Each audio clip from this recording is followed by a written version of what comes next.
ఇప్పుడు 100 చోట్లకి వెళ్తే మా పార్టీ జగన్మోహన్ రెడ్డి గారి అభిమానులు కానీ కార్యకర్తలు కానీ విపరీతమైన ఒత్తిడి చేస్తారు. నెత్తి మీద పాలు పోస్తానంటే, బాబు నాకు బట్టలు లేవు, ఇప్పుడు తిరగాలి వద్దని చెబితే కాళ్ళు కడుగుతామని చెప్పి కడిగారు. 1 చోట 2 చోట్ల జరిగింది. వద్దురా బాబు మీకు దండం అని చెప్పినా కూడా వదలకన్నటువంటి పరిస్థితులు ఉంటే అక్కడెక్కడో 1-2 చోట్ల జరిగినాయి. నన్ను రోజు జనంతో కాళ్ళు కడిగించుకుంటున్నావా? చంద్రబాబు నాయుడు ఏం చేశాడు?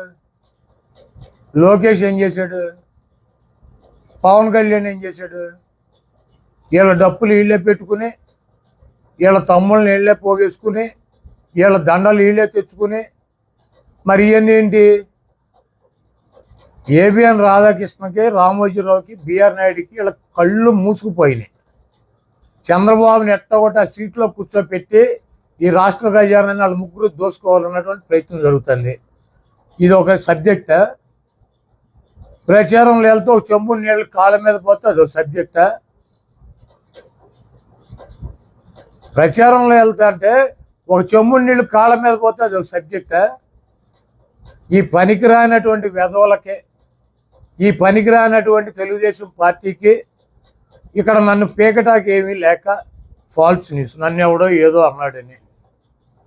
ఈరోజు నేను 2,05,000 మందికి ప్రాతినిధ్యం వహిస్తున్నాను 20 సంవత్సరాల నుంచి. ఈ గుడివాడలో అనేక సమస్యలు ఉన్నాయి. ముఖ్యమైనటువంటి ఇళ్ల పట్టాల సమస్య, 23,000 మందికి ఇళ్ల పట్టాలు ఇచ్చి ఇళ్లు కట్టించేటువంటి కార్యక్రమం చేసాం. 320 కోట్ల రూపాయలు పెట్టి ఫ్లైఓవర్ నిర్మాణం చేసేటువంటి కార్యక్రమం చేసాం. దాదాపు 1,200 కోట్ల రూపాయలతో ఇళ్ల కార్యక్రమాలు, ఇళ్లు నిర్మించే కార్యక్రమం చేసాం. అదేవిధంగా మంచినీటి అవసరాల కోసం 200 కోట్ల రూపాయలు ఖర్చు పెట్టాం. రోడ్లు వేయడానికి 200 కోట్ల రూపాయలు ఖర్చు పెట్టాం. ఎన్ని చేసినా కూడా డ్రైన్లనో రోడ్లనో సమస్యలు ఉంటాయి. వాటిని అడుగుతూ ఉంటారు ప్రజలు, మాకు ఈ సమస్య ఉంది, ఇది క్లియర్ చేయలేదు అని. మేము చెప్పుకుంటాం, మా ప్రయారిటీలు ఇవి. మీకు డీబీటీ స్కీమ్ కింద 2,200 కోట్ల రూపాయలు ఈ గుడివాడ నియోజకవర్గ ప్రజలకు ఇచ్చారు.